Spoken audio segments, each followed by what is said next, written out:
Hello दोस्तों, नमस्कार। सुमन pharma में आपका स्वागत है। आज हम देखेंगे इस वीडियो में B pharma first semester pharmaceutical analysis की सिलेबस, जो कि इसमें हमें क्या पढ़ना है। आगे हमें टारगेट पकड़ना है कि इसमें क्या क्या चीज़ें हैं जो कि हमें एनालिसिस करनी है। जैसे आप देख सकते हैं मेरे चैनल के माध्यम से जाके आप वीडियो देख सकते हैं कि मैंने अभी पिछले हो गया जो कि ह्यूमन एनाटॉमी एंड फिजियोलॉजी का डाला था सिलेबस, पूरा अच्छे से एकदम प्रॉपर तरीके से आपको बताया था कि हमारा वो सिलेबस क्या होता है पूरा एनाटॉमी का। तो आप जाके चेकआउट कर सकते हैं, देख सकते हैं, और अच्छे से बताए हुए हैं, जो कि उसका करीब 6 पार्ट आ चुके हैं। क्योंकि मैं थोड़ा सा 1-2 दिन बाद से वीडियो आने लग जाएगा उसमें भी। तो हम दोनों साथ में स्टार्ट किए हैं, human anatomy physiology and pharmaceutical analysis. ये 2 सब्जेक्ट हमारे लिए बहुत इंपॉर्टेंट हैं और इस सेमेस्टर में ख़त्म इसको फिनिश करना ही करना है। तो आज हम देखते हैं कि हमारा जो बी फार्मा, हमारा ये फार्मास्यूटिकल एनालिसिस का सब्जेक्ट है, उसमें क्या क्या हमें पढ़ना है, हम क्या क्या टारगेट करेंगे इस सब्जेक्ट में। तो पहली चीज़ हम ये टारगेट ये करेंगे कि जो हमारा फार्मास्यूटिकल एनालिसिस होता है, मतलब इसका कहना मतलब ये है कि हमें क्या क्या एनालाइज करना है। जो हमारे केमिकल होते हैं, जो हमारे मेडिसिन होते हैं, उसको उसमें क्या क्या हमें एनालिसिस करना है।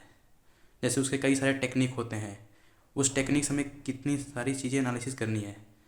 और आप देख सकते हैं हमारा फार्मास्यूटिकल एनालिसिस, इसका डिफिनीसन क्या होता है और इसका स्कोप क्या होता है। ठीक है, तो ये सब चीज़ें पढ़ेंगे हम। डिफरेंट टेक्निक्स ऑफ एनालिसिस हो गया, ये हमारे इससे कितने कितने कितने टेक्निक होते हैं, कितने टेक्निक से हम इसको एनालिसिस करते हैं, वो सब चीज़ें आगे देखेंगे। और method of expressing concentration, expressing concentration क्या होता है कि जो हमारा सॉल्यूशन होता है उसमें हमारा कितना कंसंट्रेशन, कितना अमाउंट, कितना कितने मेथड से हम चेक कर सकते हैं, उसके एक्सप्रेसिंग को कितना चेक कर सकते हैं, कैसे उसको पता लगाते हैं, उससे कई सारे मेथड होते हैं। और आगे देखेंगे जैसे प्राइमरी एंड सेकेंडरी स्टैंडर्ड। एक हमारा स्टैंडर्ड होता है जो कि हम जैसे कोई भी ड्रग होती है, कोई भी चीज़ें अगर एनालिसिस करना है तो पहले उसका हम एक स्टैंडर्ड बनाते हैं। जैसे एक प्राइमरी और सेकेंडरी, प्राइमरी हमारा एक ट्रू होता है और सेकेंडरी हमारा एक लेस होता है, यानी कि प्राइमरी एकदम सही होता है और एक हमारा गलत होता है, मतलब एक हमारा लेस होता है, थोड़ा कम होता है। मतलब उसकी जो क्वालिटी देखा जाए तो प्राइमरी की अच्छा होता है, बेस्ट होता है, और सेकेंडरी का लो होता है। तो आगे हम देखेंगे preparation and standardisation of various molar, और ये सब चीज़ें देख सकते हैं। देखो एक्सप्रेसिंग कंसंट्रेशन, आप जैसे पता आप बोल सकते हो कि आप कैसे मोलैलिटी हो गया, मोलैलिटी हो गया, हाँ, नॉर्मलिटी वगैरह हो गया, पीएच चेंजिंग हो गया, मेजरमेंट, ये सब चीज़ें, ये सब हमारे उसी के अंदर में आते हैं। ठीक है, ये सब चीज़ें होती हैं, पीएच, मोलैलिटी, नॉर्मलिटी, हाँ, ये सब चीज़ें उसके मेथड हो गए। तो एकदम प्रॉपर तरीके से आपको समझाएंगे वीडियो के माध्यम से। और फार्मास्यूटिकल एनालिसिस आपके ट्रिप पर रहेगा, आप इसको एकदम टारगेट कर लीजिए। और आगे देखते हैं, बस मेरे वीडियो को एकदम अच्छे तरीके से समझना कि मैं क्या बोलना चाहता हूँ और आप क्या समझना चाहते हो, तो वो चीज़ें अपने अंदर समझना। जैसे preparation and standardisation of various molar, इसके एक हमारा स्टैंडर्डाइजेशन में एक वेरियस मोलर होते हैं, उसमें क्या क्या स्टैंडर्ड होते हैं, उसको कैसे तैयार करना है। ठीक है, उसको क्या तैयार करना है वो सब हमें पता लगानी है। उसके कई सारे सॉल्यूशन हमारे होते हैं, तो सॉल्यूशन में आप जैसे ऑक्जेलिक एसिड को कैसे तैयार करना है, पोटेशियम पर मैंगनेट को कैसे तैयार करना है, सोडियम हाइड्रोक्साइड को कैसे तैयार करना है। हाँ, कई सारे हमारे कंपोनेंट हैं, कई सारे हमारे कंपोनेंट हैं जो कि कैसे तैयार करना है, कैसे बनाना है, कैसे प्रिपेयर करना है, कैसे उसका एंड पॉइंट निकालना है, कैसे उसको कलर चेंज करवाना है। ये सब चीज़ें आपको फार्मास्यूटिकल एनालिसिस फर्स्ट में पढ़ने को मिलेगा। और अब बाकी आप इरर्स के बारे में देखेंगे। इरर्स यानी कि जो हमारी गलतियाँ होती है, जैसे हम तो अपनी गलतियाँ से हम कोई गलती करते हैं तो उसकी इरर बोलते हैं, लेकिन जो हमारी एक फार्मास्यूटिकल एनालिसिस में गलतियाँ होती है उसको कैसे जस्टिफाई करेंगे, कैसे मॉडिफाई करेंगे इरर को, उसके लिए भी हमारे कई सारे पॉइंट आते हैं, कई सारे टर्म आते हैं। तो वो सब चीज़ें कैसे करेंगे हम, उस गलती को कैसे हमें जस्टिफाई करेंगे। तो जैसे आपका इरर्स का सोर्स, इरर्स क्यों आ रहा है, उसका सोर्स क्या है, पहले उसको पता करो। इरर्स के कितने टाइप होते हैं, वो चीज़ें देखो। इरेज अब देखो, अगर हमें कोई गलती हो गई है तो वो तो ठीक तो होगा नहीं, लेकिन कम हो सकता है। जैसे हम कोई चीज़ अगर काम करते हैं, गलती हमसे हो जाती है, अब जो गलती हो गई उसको तो ठीक नहीं कर पाऊँगा, बट जो गलती हुई है उसको तो हम थोड़ा सा कम कर सकते हैं कि हाँ चलो ठीक है, गलती हुआ है, अब इसको गलती मत करना आगे से। तो हम उसको मिनिमाइजिंग करते हैं, जैसे मेथड ऑफ मिनिमाइजिंग इरर्स। तो कई सारे इरर्स होते हैं जिसको हम उसको मिनिमाइजिंग करते हैं। एक्यूरेसी क्या होता है, प्रिसीजन क्या होता है, सिग्निफिकेंट फिगर्स क्या होते हैं, ये सब हमारे इरर्स के अंदर आते हैं। अब ये आपको प्रॉपर तरीके से एकदम इजी वे से आपको मैं समझाऊंगा, एकदम हिंदी में, एकदम प्रॉपर तरीके से। फार्माकोपिया आप देख सकते हैं वीडियो के माध्यम से। फार्माकोपिया क्या होता है, जो हमारा फार्मास्यूटिकल एनालिसिस होता है उसके अंदर में क्या क्या फार्माकोपिया आता है, क्या क्या उसकी, हाँ, उसमें क्या लिखा हुआ है, उसकी इम्प्योरिटीज़ क्या है, ठीक है, इसको उसकी इम्प्योरिटीज इन मेडिसिन एजेंट, जो उसके एजेंट वगैरह होते हैं। हमारा लिमिट टेस्ट क्या है, लिमिट टेस्ट आप आईपीसी में भी पढ़ोगे, ठीक है, लिमिट टेस्ट आप आईपीसी का भी हम सब्जेक्ट स्टार्ट करूँगा, लेकिन आपका ये human anatomy and pharmaceutical analysis, इसको पहले प्रॉपर तरीके से पढ़ना है आपको। ये 2 सब्जेक्ट बहुत इंपॉर्टेंट है, इसको एकदम पूरे माइंड के साथ पढ़ना है। ये तुम्हारा चलो हो गया। ये हमारे यूनिट फर्स्ट में आपको यही पड़ेगा कि हमारा क्या क्या एनालाइज करेंगे, क्या क्या हमारे सॉल्यूशन है, उसको कैसे हम बनाएंगे, कैसे प्रिपेयर करेंगे, कैसे जस्टिफाई करेंगे, क्या गलतियाँ हुआ है क्या, ये सब हमारी एक ओवरव्यू। यूनिट फर्स्ट में एक हम ओवरव्यू चेक करेंगे, तो ये हमको पढ़ना है आगे। बाकी आप एक 6 सेमेस्टर में भी देखोगे इसको। अब देखते हैं, आगे चलते हैं यूनिट सेकंड। यूनिट सेकंड में क्या है, यूनिट सेकंड में आपका है, यूनिट सेकंड में एसिड बेस्ड टाइट्रेशन और नॉन एक्वस टाइट्रेशन। इसको कैसे समझना है, टाइट्रेशन क्या होता है, एसिड बेस्ड टाइट्रेशन कितने होते हैं, कितने टाइप्स होते हैं, इसकी इसकी हमारी थ्योरी क्या है। आप बाकी जानते हो कि हमारे जो बेस होते हैं, ये सब एसिड बेस्ड टाइट्रेशन स्ट्रांग हो गया, वीक हो गया, एंड वेरी वीक हो एसिड हो गए, एंड बेसिस हो गए। ये सब चीज़ें में क्या क्या टाइट्रेशन लग रहा है, ये सब हमारे एक एनालिटिकल केमिस्ट्री है। एक हम एनालिटिकल बोल सकते हैं कि इसको कैसे एनालाइट करना है,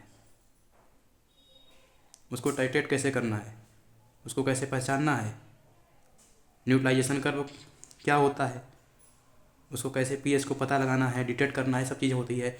जो न्यूट्रलाइजेशन कर्व होती है हमारी, वो पता लगाता है पीएच हमारा कितना चेंज हो रहा है, ठीक है। जो न्यूट्रलाइजेशन होती है, कर्व होती है, आप देख सकते हैं,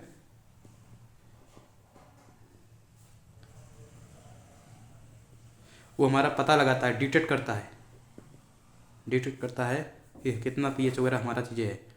ये कर्व के माध्यम से हम पता लगा सकते हैं कि अब हमारा कितना पीएच होगा, कितना चेंज होगा, कितना आगे जाएगा, कितना कम होगा। ये सब आपको प्रॉपर तरीके से मैं समझाया हूँ, जो कि आपका नोट्स बन चुका है। ये बस आपको बस वीडियो समझाऊँगा। आपके लिए मैं बहुत जल्दी नोट्स बनाने का प्रयास करूँ, क्योंकि आपका एग्ज़ाम आने वाला है। शायद आपका एग्ज़ाम मार्च के मंथ में हो सकता है हो जाए। इस वजह से मैं आपके लिए बहुत ज़्यादा मेहनत कर रहा हूँ कि आपको जल्दी सिलेबस को कंप्लीट करूँ। ये फर्स्ट सेमेस्टर तो ख़त्म ही कर दूँ अच्छे से, प्रॉपर तरीके से।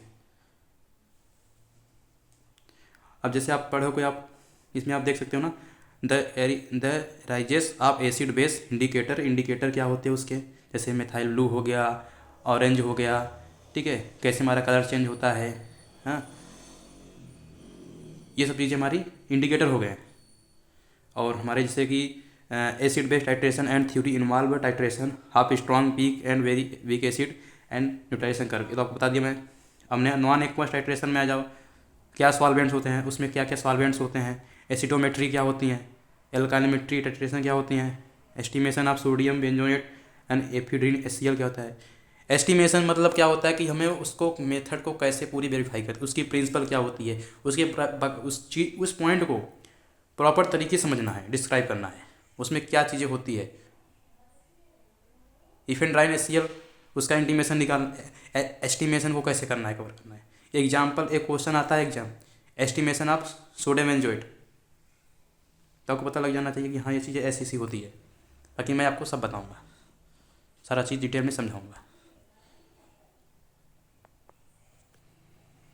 अब देखते हैं आपको यूनिट यूनिट क्या बोलते हैं उसको, यूनिट थर्ड। यूनिट थर्ड में आपका, अब देखो प्रेसिपिटेशन टाइट्रेशन क्या होता है।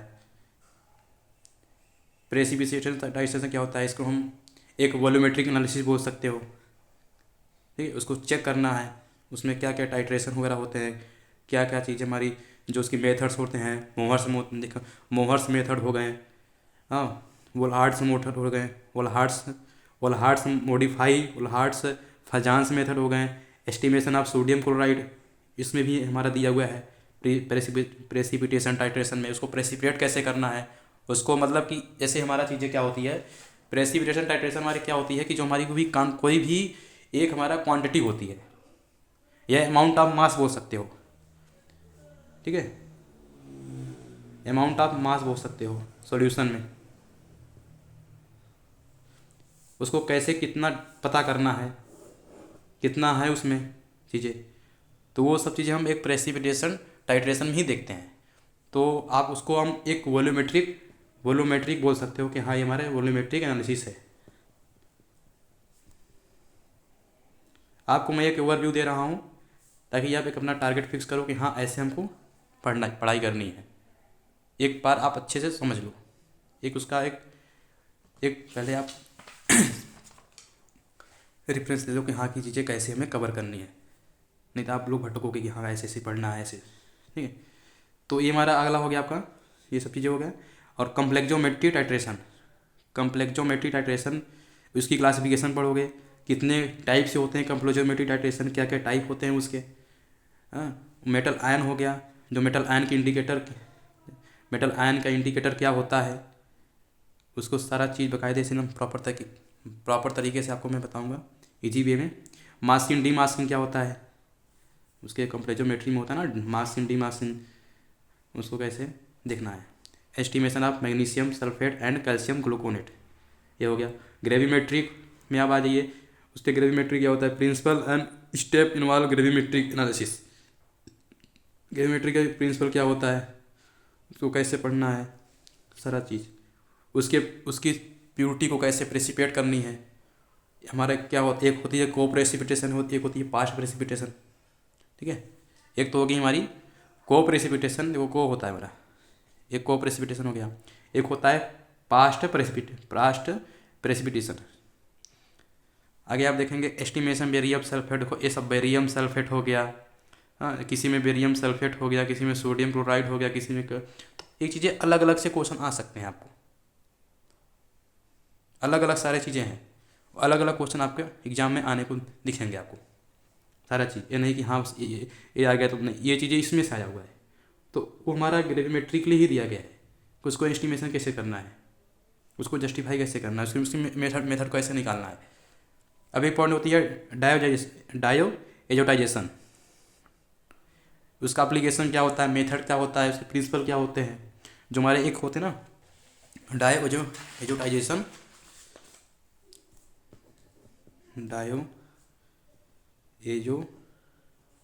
ठीक है, जो हमारे टाइजेशन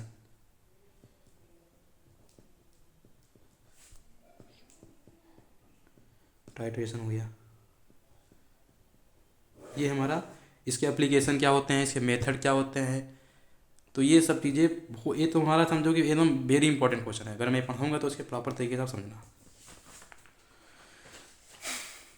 अब देखो आपका दूसरा हो गया, आपका चौथा आपका आ गया, चौथा यूनिट हो गया आपका।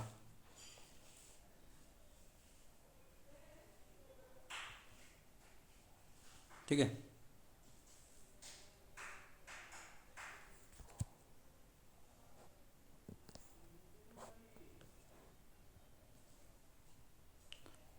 तो दोस्तों थोड़ा सा अगर हो गया, अब देखिए यूनिट फोर्थ में देखिए रेडॉक्स टाइट्रेशन हो गया। ठीक है, रेडॉक्स टाइट्रेशन पहला कंसेप्ट हो गया, पहला आपका concept of oxidation and reduction, types of redox titration.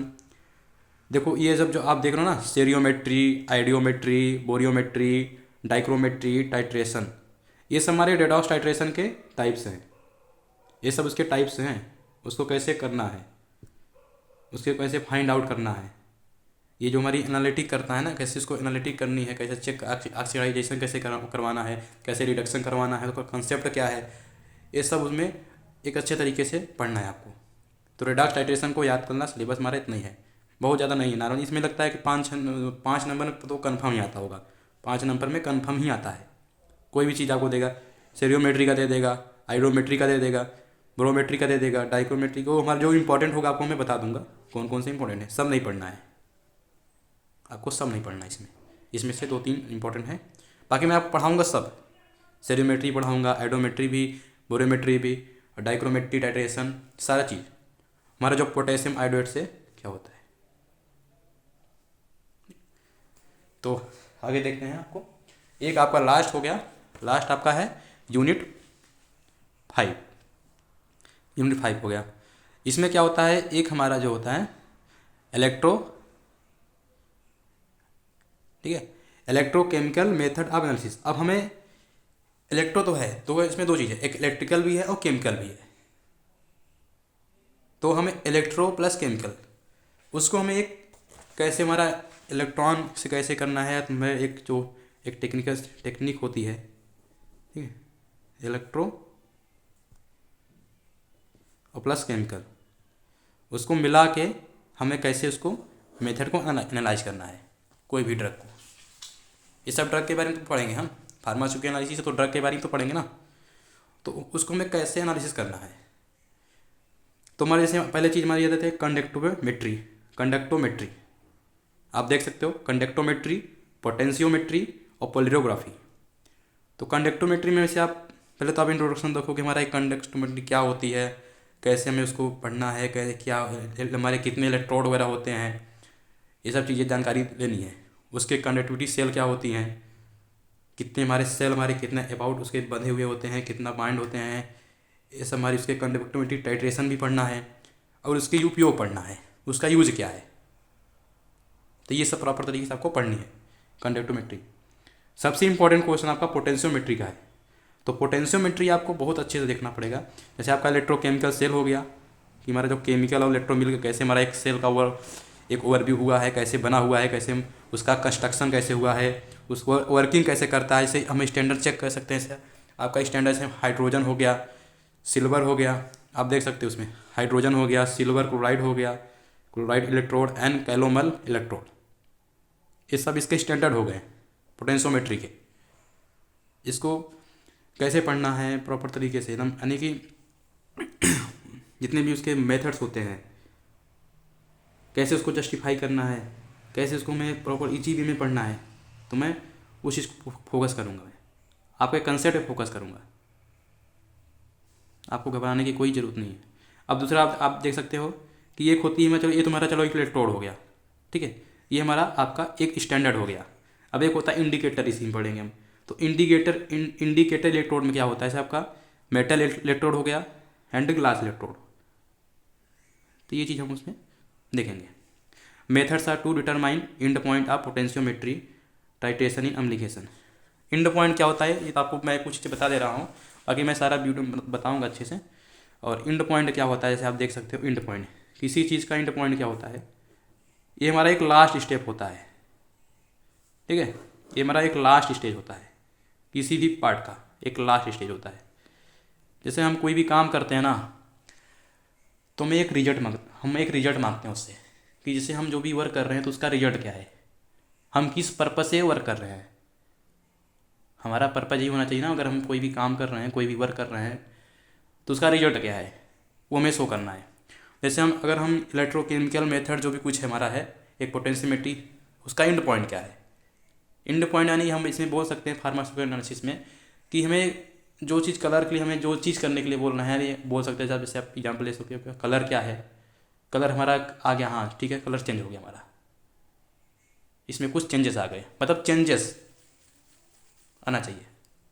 तो हमारा इसमें कलर पता लगाता है कि हमारा कौन से कलर है, ठीक है, कलर हमारा चेंज हो गया, रेड था येलो, रेड था येलो हो गया, येलो था रेड हो गया। ये सब चीज़ें मैं आपको ऐसे समझा रहा हूँ एंड पॉइंट क्या होता है।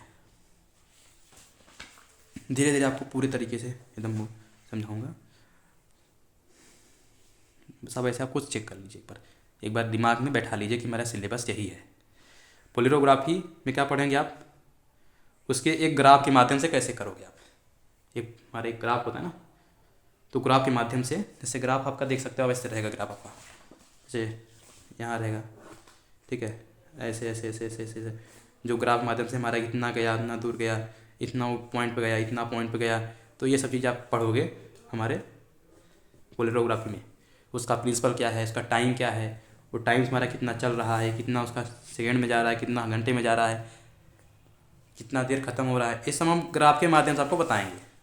तो ग्राफ के माध्यम से जैसे आप देखोगे, आप इसमें कोई भी बहुत सी चीज़ें हैं, जैसे प्रिंसिपल हो गया एल-कोविनिक इक्वेशन, कंस्ट्रक्शन एंड वर्किंग। एक होता है एल-कोविक इक्वेशन, ये हमारा इम्पॉर्टेंट है, ये 5 नंबर में फिक्स रहता है, आता ही आता है, ये फिक्स है, इक्वेशन हमारा फिक्स है। उसका कंस्ट्रक्शन क्या है, उसका वर्किंग क्या है, और हमारा जो ड्रॉपिंग करते हैं मरकरी इलेक्ट्रोड का, कैसे ड्रॉपिंग करना है, कैसे चीज़ें कैसे वर्क करता है, इसका प्रोसीजर क्या है, वो चीज़ें हमें पता करनी है इसमें। एंड रोटेटिंग प्लेटिनम इलेक्ट्रोड,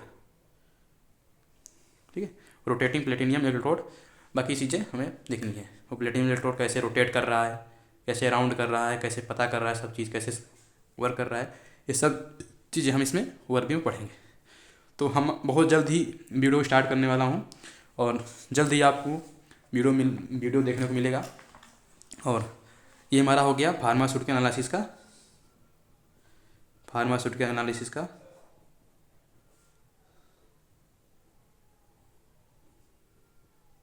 तो सिलेबस हो गया, तो मैंने आपको बता दिया हूँ। और आप लोग इसको थोड़ा सा याद कर लीजिए, ताकि हमारे दिमाग में एक कॉन्फिडेंस हो जाए कि हाँ हमें इसी तरह पढ़ना है। तो थैंक यू सो मच दोस्तों, आज के लिए इतना ही, मिलते हैं नेक्स्ट वीडियो में। आप लोग मुझे ऐसे सपोर्ट करिए, और ज़्यादा से ज़्यादा शेयर करिए, कमेंट करिए, लाइक करिए, और सब्सक्राइब करिए, और अपने दोस्तों को शेयर करिए। और ठीक है, मिलते हैं दोस्तों नेक्स्ट वीडियो में। Thank you so much.